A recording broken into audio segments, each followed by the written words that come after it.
আমরা লালনের মজহাব নিয়ে কিছু কথা বলি। লালনের জন্ম হলো 1774 সালে, মৃত্যু হলো 1890 সালে। বেশ দিন না তো, এটা 2000 কত 15, হিসাব করে নেন, 1-1.5 বছর আগের মানুষ। এদের বাউল মতবাদ মূলত সহজিয়া বৈষ্ণব মতবাদ থেকে এসেছে। এরা হলো ইসলামের দুশ্মন। কুষ্টিয়া সেউড়িয়া হলো এদের মার্কাজ। এখানেই আছে লালনের কবর। বাউল গবেষক, অন্যদের কথা বলা ঠিক হবে না, বাউল গবেষক এবং লালন একাডেমির প্রতিষ্ঠাতা পরিচালক ডক্টর আনোয়ারুল করিম এই বিষয়ে তার বাংলাদেশের বাউল সমাজ, সাহিত্য ও সঙ্গীত বইয়ে যা বলছেন সেটি আমাদের বড় দলিল হওয়া উচিত। তিনি লিখছেন, ফিলিস্তিনে বাল নামক প্রজনন দেবতার এরা অনুসারী। আমাদের ছেলেরা নহর বইতে বাংলা বাক্য আছে না, বাংলা বাক্য দেখছো না তোমরা, সবাই মুখস্থ। এটা এই বাল একটা দেবতা, যারা আমাদের সিরাজ রসুল পড়েছে তারা বাল খুঁজে পেয়েছে একদিন। এই বাল আর বাক্য দুই দেবতা। এই বালের অপভ্রংশ নাম হয়েছে বাংলাদেশে বাউল। এটা কিন্তু আমার কথা না, একেবারে লালন একাডেমির প্রতিষ্ঠাতা পরিচালক যিনি, এটা তারই বক্তব্য, ডক্টর আনোয়ারুল করিম। তার লিখিত বইয়ের নাম বললাম, সেখানে তিনি এটা বলছেন। আমি সেখানে সংক্ষেপ করে বলি। ফলে মৈথুন ও যৌনাচার এই ধর্মের অঙ্গীভূত।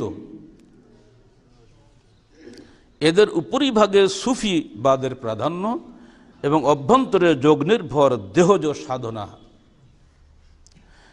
এরা ব্রাহ্মণ্য ধর্ম ও শরীয়তি ইসলামের বেড়া ভেঙে নিজেরা মন মতো করে একটা পথ তৈরি করে নিয়েছে। এজন্য তারা বলে, কালী কৃষ্ণ গড খোদা, কোনো নামে নাহি বাধা, মন কালী কৃষ্ণ গড খোদা, বলো রে বলো। বাউল তত্ত্ব 53-54 পৃষ্ঠা। আমরা বলে দোষ হবে, তাদের মূল ব্যক্তির বক্তব্য এগুলো। বাউল সাধনায় সাধন সঙ্গিনীকে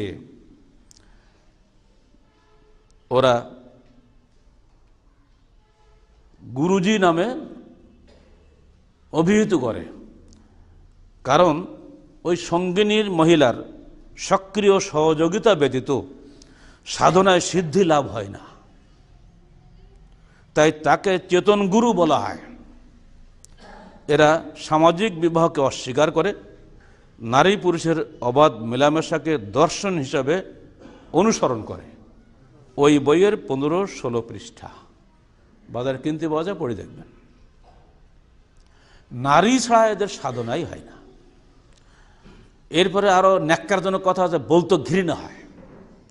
পুরুষের শুক্র, নারীর রজ, মল ও মূত্র, এগুলো খেলে তাদের শরীর নিরোগ থাকে, ডাক্তার লাগে না। এগুলো এই 4টা জিনিস একত্রে মিলিয়ে তার নাম দিয়েছে প্রেম ভাজা। এই ভাজা খাওয়ার জন্য ওরা ওরস করে, তার নাম দিয়েছে সাধু সঙ্গ। আসলে সাধু সঙ্গ নয়, হলো নারী সঙ্গ। সারাদিন গান বাজনা হই হই করে, রাত হলে আলো নিভে যায়, তারপর কি করে বুঝে নিতে হবে।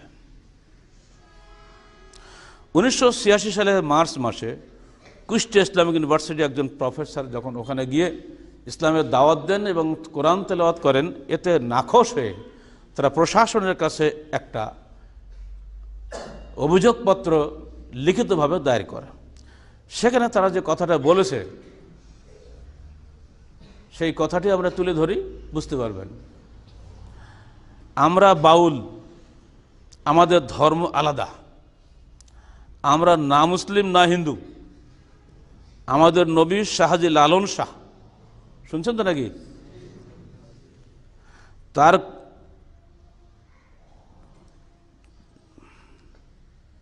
তার গান আমাদের ধর্মীয় শ্লোক।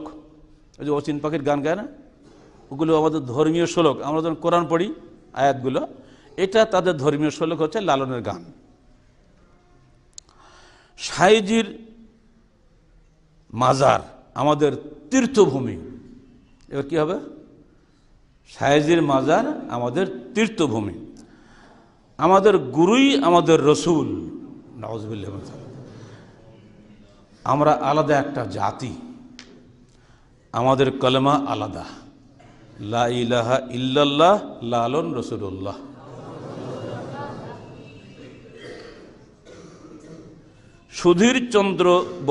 সুধীর চক্রবর্তী লেখা এই বইটা ব্রাত্য লোকায়ত নাম, লালন, দ্বিতীয় সংস্করণ 1998 সাল, পৃষ্ঠা 4 থেকে 95। এটাকে হিন্দু লেখা বই, সুধীর চক্রবর্তী লেখা বই থেকে শুনিয়ে দিলাম, কারণ আমরা কখনো লালনের মাজারে যাইনি তো, বই পড়ার সাথে বুদ্ধি কি। আসলে তারা আল্লাহ নামটা নিয়েছে ধোঁকা দেওয়ার জন্য, আর মুসলমানদেরকে এরা কখনোই মুসলমান বলে না। হিন্দু, খ্রিস্টান, বৌদ্ধকে তারা নামে ডাকে, আর মুসলমানকে এরা জবন বলে ডাকে। কেবল এক জায়গায় খালি মুসলমান বলেছে যে আমাদের ধর্মনিরপেক্ষ, আমাদের প্রফেসর সাহেবদের ওই মুখস্থ কবিতাটা, সেইটা ওনার প্রায় বলে, কিন্তু আসলে ওরা আল্লাহ খোদা কিছুই মানে না। যেমন তাদের কবিতায় দুটো লাইন খালি বলে দিই, খোদা নেই কো কোনোখানে, জনম ভরে দেখলাম ঘুরে, পাইনি কিছু মানুষ বিনে, মানুষ রূপে আল্লাহর বরান, আসলে তা কে জানে। অর্থাৎ মানুষ রূপে তিনি ঘুরে বেড়াচ্ছেন আমাদের সামনে, আল্লাহ বলে কিছু নাই। যে আল্লাহ কথাটা বলা হচ্ছে, ক্ষুদাটুদ, এগুলো সব এদের আমাদেরকে ধোঁকা দেওয়ার জন্য। এই সংক্ষিপ্ত আলোচনায় আপনারা বুঝতে পেরেছেন যে লালন ফকির আদৌ কোনো মুসলমান ছিল না, এবং তার আকিদা সম্পূর্ণরূপে কুফরি আকিদা। আল্লাহ, রসুল, কোরআন, কিতাব এসব থেকে তার সম্পর্ক নাই। এ সম্পর্কে না জানার কারণে, অজ্ঞতার কারণে মুসলিম উম্মাহ বিভ্রান্ত হচ্ছে। আমাদের দায়িত্ব মানুষকে সাবধান করা, তাই করে যাচ্ছি, এর বেশি কিছু নয়। আল্লাহ পাক যাকে হেদায়েত করবেন তিনি হেদায়েত পাবেন, যাকে আল্লাহ পথভ্রষ্ট করবেন তাকে কেউ ঠেকাতে পারবে না। কিছুদিন পূর্বে আমাদের রাজবাড়ির পাংশাতে এরা সাধুসঙ্গ করার অনুমতি চেয়েছিল প্রশাসনের কাছে, প্রশাসন অনুমতি দিয়েছিল। যখন রাতের বেলা এই সমস্ত আলতু ফালতু কাজ শুরু করে দিয়েছে, তখন স্থানীয় মুসলিম জনগণ তাদেরকে পিটেই সেখান থেকে বের করে দেয়। প্রশাসন দৌড়ে গিয়ে স্থানীয় জনগণকে উল্টা গ্রেফতার করে ওদেরকে অনুমতি দিয়ে দেয়। কথা বুঝছেন? এখানেই তারা থেমে থাকেনি। ঢাকা এয়ারপোর্টের সামনে লালনের ভাস্কর্য স্থাপনের দাবি করা হয়। ভাস্কর্য যখন তৈরি করতে যাচ্ছে সরকারের পক্ষ থেকে, তখন স্থানীয় আলেম ওলামায়ের বাধা দিলে সেটা বন্ধ করা হয়। আবারও দাবি উঠতেছে সেখানে কিছু করতে হবে। এত একটা মহামানুষ, তার নাম কিছু না করলে কি হয়? যাকে বিদেশি লোকেরা ঢাকা এয়ারপোর্টে নেমেই আগে লালনের চেহারা দেখে বোঝে এদেশের মানুষ কতই না ভালো, কতই না সুন্দর, তারা লালনের ভক্ত। কিছু সংখ্যক সেকুলার নামধারী, উদার নামধারী, মুক্তমনা নামধারী, মুসলিম আরবি নামে নামাঙ্কিত কিছু সংখ্যক কুফরি দর্শনের অনুসারী ব্যক্তি প্রশাসনের ভিতরে ঘাপ মেরে থেকে প্রশাসনকে সবসময় বিপথে নিয়ে যাওয়ার চেষ্টা করে। অথচ মুসলিম উম্মার ট্যাক্সের পয়সায় দেশ চলে, প্রশাসন চলে, আর তাদেরই টাকা ব্যয় হচ্ছে এই সমস্ত কুফরি কাজ। আমরা উম্মতকে সাবধান করছি, এদের লিখিত বই পড়ে আর অচিন পাখির গান গিয়ে যেন আপনারা হারিয়ে যাবেন না। আমরা অচিন পাখির ইবাদত করি না, আমরা পরিচিত আল্লাহর ইবাদত করি। আল্লাহ আছেন বলে দৃঢ় বিশ্বাস রাখি। আল্লাহকে ডাকলে আল্লাহ কথা শোনেন, আমরা চোখে দেখতে পাই। নবী রসুলদের হাতে এর বহু প্রমাণ আমরা দেখেছি, এ যুগেও আমরা দেখতে পাই। বিপদে আপদে আমরা আল্লাহকে ডাকি। যদি আল্লাহ অচিন হইতেন আমরা আল্লাহকে ডাকতাম না। আল্লাহ যদি কোনো ক্ষমতায় না থাকতো আমরা আল্লাহকে ডাকতাম না। আমরা দেখতে পাচ্ছি, আমি একটা বড় ডাক্তার হওয়া সত্ত্বেও আমার অজান্তেই আল্লাহ আমার রূহ কবজ করে দিচ্ছেন, একটু ওষুধ খাওয়ারও সময় দিচ্ছেন না। আমি একজন যুবক ছেলে দাঁড়িয়ে আছি, হঠাৎ আমার রূহ বন্ধ হয়ে যাচ্ছে, কারোরই কোনো ক্ষমতা নাই আমাকে ঠেকিয়ে রাখার। অথচ স্টিফেন হকিংস, এ যুগে আইনস্টাইন বলে খ্যাত পড়ে আছে যে 62 না 63 সাল থেকে, 21 বছর বয়স থেকে এখন 74 বছর তার বয়স। এতই ডাক্তার কবিরাজ পাশে লেগে আছে, ওর স্বাস্থ্য আর ভালো হয় না, ও মরেও না। আর বলে আল্লাহ বলে কিছু নাই, পরকাল বলেও কিছু নাই। এত মহাজ্ঞানী কিন্তু আল্লাহকে চেনেনি। অতএব আল্লাহর হাতেই সব কিছু। ইন্নাল্লাহ আলা কুল্লি শাইইন কাদির, আল্লাহ সকল ব্যাপারে ক্ষমতাশালী। এই বিশ্বাস নিয়েই আমরা আল্লাহর ইবাদত করি। এই বিশ্বাসের বিরোধী যা কিছুই হবে সব কিছু এক কথায় কুফরি। আল্লাহ পাকের স্পষ্ট নির্দেশ, ওয়ালাকাদ বাআসনা ফি কুল্লি উম্মাতিন রাসূলান আন ইবুদুল্লাহ ওয়াজতানিবুত তাগুত। আমরা প্রত্যেক উম্মতের কাছে রসুল পাঠিয়েছি এই একটি দাওয়াত নিয়ে যে তোমরা আল্লাহর ইবাদত করো, তাগুত থেকে দূরে থাকো।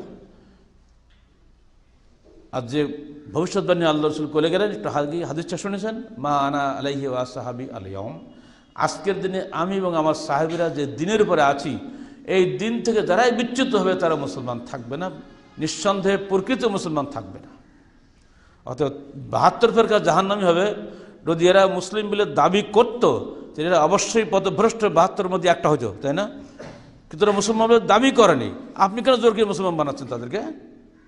ওরা নিজেরাই দাবি করছে না, আপনি বলছেন ওরা মুসলমান বললে হবে?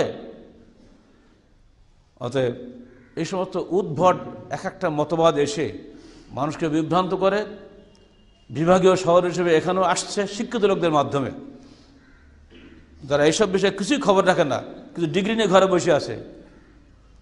তাদের ঘাড়ে চড়ে যারা ঢোকে, কোনো মূর্খ লোকের মধ্যেও ঢোকে না, মনে রাখবেন সবসময়। আর কিছু মূর্খ মৌলবী আছে, তাদের মাথায় ঢুকিয়ে এরা কাজ করে। যুগে যুগে দিনদার মানুষের মাধ্যমে দিনকে ধ্বংস করা হয়েছে। যুগে যুগে উচ্চশিক্ষিত এবং উচ্চ পদস্থ উচ্চ মর্যাদা সম্পন্ন মানুষকে দিয়েই দিনকে ধ্বংস করার চেষ্টা হয়েছে। শয়তান এটা করে গেছে, এরা শয়তানের প্রতিমূর্তি। অতএব আমাদেরকে সাবধান থাকতে হবে। ওমিন শাররিল ওয়াসওয়াসিল খান্নাস আল্লাযী ইউওয়াসওয়াসু ফি সুদুরিন নাস মিনাল জিন্নাতি ওয়ান নাস। নাস ফালাক বারবার পড়বেন, অর্থ বুঝিয়ে পড়বেন। আল্লাহ তুমি আমাদেরকে শয়তানের ধোঁকা থেকে বাঁচাও, যে শয়তান আমাদের অন্তরে ঢুকে ধোঁকা দেয়, জিনের মধ্য থেকে, মানুষের মধ্য থেকে। সে মানুষ কি সাধারণ কামলাখাটা মানুষ নাকি? তার কথা শুনবে? রিক্সাওয়ালা মানুষের কথা শুনবে? আমাদের মতো উচ্চশিক্ষিত মানুষের মাধ্যমেই কিন্তু এগুলো হচ্ছে। অতএব ভাইরা সাবধান। আল্লাহ পাক আমাদেরকে যাবতীয় পথভ্রষ্টতা থেকে রেহাই করুন। পবিত্র কোরআন ও সহিহ হাদিসের সঠিক পথে চলার জন্য আল্লাহ পাক আমাদেরকে তৌফিক দান করুন।